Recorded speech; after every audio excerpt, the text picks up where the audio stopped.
this is what that guy does.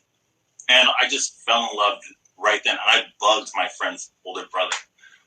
His name was Phys Ed. He was a rap group called Farside's DJ. Not physical education. Say again? Not physical education. No. But it was a playoff of that. No, but I begged him to teach me. And then I got my first gig. And this is when I understood crowd control and stuff. My first gig was my 8th grade prom. That is so fun. Yeah, they just figured, Neil loves music. Let's just let him play music at the prom. He knows what the kids want to hear. See, I think that's so incredible that you actually found a passion at such young age and then executed it, put it into play. DJing in 8th grade, that's major. I didn't know what I was doing. I didn't get paid for it, which is fine. I genuinely loved doing it. I had no idea what I was stepping into. Well, you only get it once says that's so cool and is all about it. Okay, so let me ask you this. Now, you said obviously your business model has changed drastically. Have you connected with other DJs that are doing similar types of live streams? And what kind of conversations have you guys been having about resilience and about keeping the music alive? Well, again, it's only been how long has it been? 2 months? A month? Yeah, I think this is week 8. Wow. I have no idea. It's all it's all a blur. Yeah, seriously. I'm still trying to figure out what day it is. Oh, so sweet. You only get it once. I love that name. Oh, yeah. She was actually in my live stream earlier. I like it. Hey. Yeah, a lot of us are talking, but no one really has there's really no set plan. We none of us know what's right or wrong, so everybody just kind of pushing the envelope, testing things out, seeing what works, seeing what doesn't work. And really, what creativity in the arts is about, right? Yeah, we're genuinely DJing. I'm pushing myself to do things that I never thought that. Even your lighting scheme, when Barry sent me the link, I was like, ooh, I'm feeling this. I felt like I was at the club or at the lounge. You know what I mean? Oh my God, doing this stuff really got me through quarantine. Amazing. The whole human interaction, it's not the same as in person, but sure. Talking to people constantly and seeing people on the chat and being able to converse with people, I get the same feeling when I leave the gig after live stream. I'm worn out because I'm talking to people and I'm constantly on. But the music style's different but yeah, basically it allows the DJ to be much more daring with positive response, actually. That's cool. And I love that you're taking that away from this. You just brought a really good point up. You said that this is kind of getting you through the connecting. Yeah. What do you say to people that might feel like they're struggling right now and have a goal, or they have something that they want to try that they've never tried before? Just put it out there. Just do it. We have nothing. We have nothing to do. So just do what it was that you really wanted to do. With the live streaming for this, it's fun. It's crazy for anybody who's watching that isn't in New York. Val, that the medical. I live next to 3 hospitals. Oh, do you? Yeah, I live right next to Bellevue, Bethesda. Oh, we live near each other. I live in Stuytown. Me too. Oh, why aren't we doing this in person, but 6 feet from each other? That is hilarious. Oh my God. I'm not going to reveal my building on the live. Right. No, I get it. We'll talk after. Wait, see, that's really that's connecting. We'll meet for a socially distant walk at the cafe with masks. Yeah, we could have done this at the cafe from one table to the other, and we'll just hit a wide angle. Oh my gosh. Well, then perfectly. I jumped on live streams when we started singing. Oh, clapping. There's so much clapping at 7 p.m. So, I know. So, I mean, you know, even in Stuytown, when the tolls started to climb, the sirens were constant. And I'm a pretty laid back guy, but it started to stress me out. Like, there are people dying, people getting hurt. Yeah. And, like, there's nothing I can do other than stay here. So I just turned to my DJ system and I just started playing. And there was no motive or anything like that. It was just to take my mind off of what is going on outside. Sure. You know, and that was a big relief for me. So this live streaming thing was... It's been your outlet. Therapy for me, yeah. Yeah. That's amazing. And now let me ask you this. How did you meet our friend Barry? So I used to run this thing called Taco Tuesday. I don't know if he told you about this. Wait, is that where he met Steph? Yeah. Okay. I don't know. Maybe. Okay. Because I used to be his assistant. Okay. So guys, to bring you up to speed, so basically my old boss, who is the best guy ever, works in entertainment, media, sports. He's a man about town, so he used to go to something called Taco Tuesdays. Yeah. That was my event. Oh my God. I did this event. It was because I'm from LA and we're used to Taco Tuesday. And then we used to do it, me and my old roommate that was also one of my childhood friends back in LA. We used to go to Taco Tuesday all the time and realized in New York, there was no Taco Tuesday.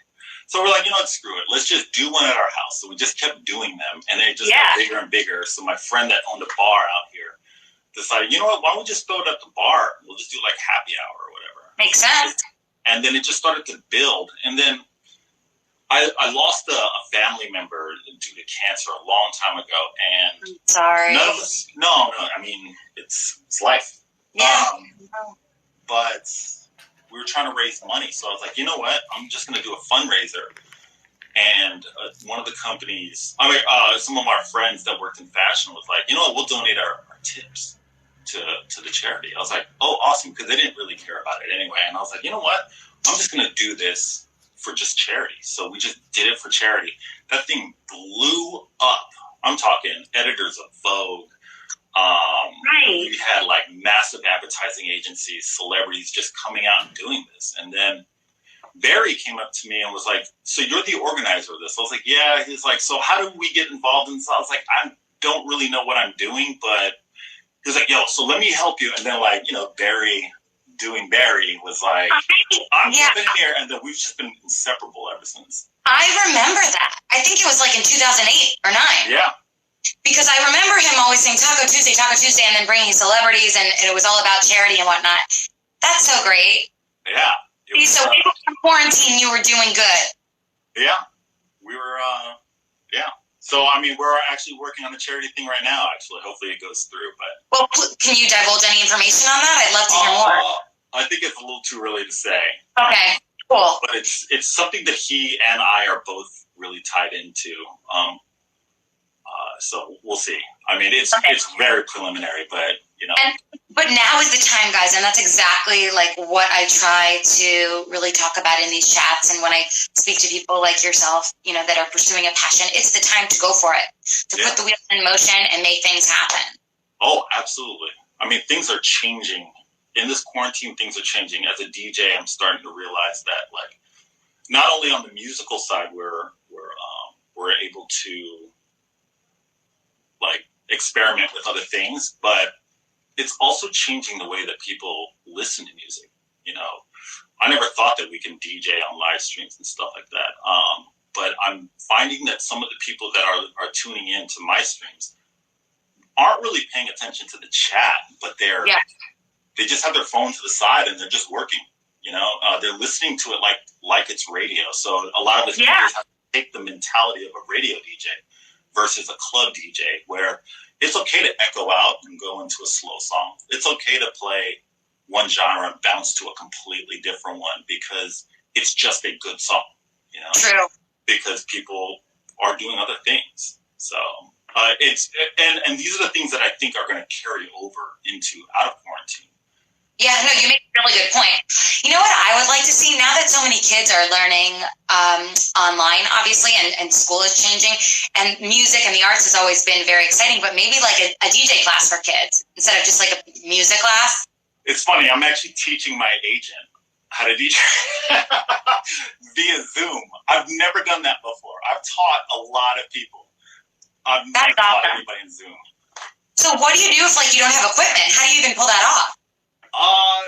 No, the thing is, he has equipment and I have equipment. So just like this, like I have my camera and I'm like, okay, this is what you do. This is what these buttons do. You got to match these lines. Everything is in quarantine. There is a massive amount of things that are changing. Like, for instance, fitness classes. Yep. You know, I feel bad for like a lot of the gyms now because I know. What's the point? So I've been taking this one workout class that I'm obsessed with, and a lot of celebrities take the guys' class, and they're all in the chat, and really, people are shouting each other out. I mean, there really is like an interactive kind of connection on this chat, and I'm like, how's everybody doing that? Aren't they supposed to be working out? I can't type and work out at the same time. Yeah. Some people are just kind of tuning in, but yeah, even that, like my friend, I have a really good friend that's a really big instructor for SoulCycle, and SoulCycle has another thing called Houseworks. It's not bike related, so she can do that on Zoom. And she was freaking out because like a lot of these instructors are out of work. She said, I don't know what to do. And one thing led to another. Her class went from 15 people to 125 people per class. I love that. At $12 a head, that's a lot of money. That's very impressive considering so many people are giving classes for free, but that like the fact that she can make money doing it, I love that. Wait, and I just want to tell you something nice. Somebody just wrote, hold on, if my hand, okay, hold on. I'm like, these platforms are so sensitive. And now it's like, I can't see your face. Hold on. I'm so afraid to touch the screen. I'm just like leaving it alone. Oh my God, you're so funny. I hear you. Okay, so Gold Hoop says live DJ workout classes would be amazing. So I'm already working on. I was already working on that since quarantine started. The problem is, I've never been really like too hardcore about tech until this happened, and then me and a few other DJs, we just went down this rabbit hole of trying to learn how to pull all of this stuff off. I'm trying to work that out, and that's another thing that me and Barry are both working on right now. The problem is to do something like that, like perfectly, you need to have a lot of internet speed, and that makes sense. Yeah, the upload and download speed. Had I known this even 5 days before this quarantine, I would have just called Fios and said I need a big but me and Barry are currently working on that was the idea with the charity event. We were going to do a massive one. That's the thing. There's a learning curve, and all we can do is our best. So now you have that bit of information, and then you'll get to the next step to reach your ultimate goal. Yeah. Exactly. I love that. So tell us what your schedule is like for everybody that's watching that doesn't already follow you. Like, do you have set schedules for your live sets, or should everyone follow you on the gram? Well, right now the set one is I do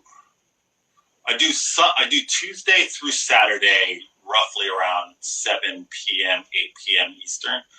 My morning show is always going to be 11 p.m. Eastern. What time? Your morning show is 11 p.m. Eastern. That's your morning? I'm sorry. 11 a.m. A.m. Okay. I wanted to make sure. I was confused. I'm like, it's someone's morning. Right, because you said you want to make sure that you get your LA peeps in too. Yes. Sorry. 11 a.m. Monday through Friday is my morning show.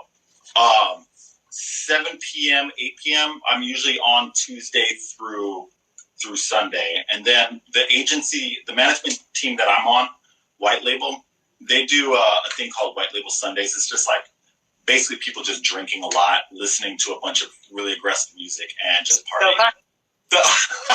That sounds awesome. I'm gonna have to join. Yeah, but we broadcast it on Twitch, twitch.tv/White Label Agency. Okay. But all the rest of my sets in the morning and at night are on my own Twitch and Instagram. So awesome. Goes by Neil Jackson on Twitch. So. Yeah, Neil, you are awesome. I'm so glad that I connected with you. A neighbor at that. So we'll have to continue to check in with each other. We'll have to tell our fabulous friend Barry that we connected. And I am so grateful for you being a guest on the show Lifestyle Chats with Val and Friends. Thank you so much for having me. I'm going to follow your career. Everybody should. Neil, you've been validated. We'll talk soon.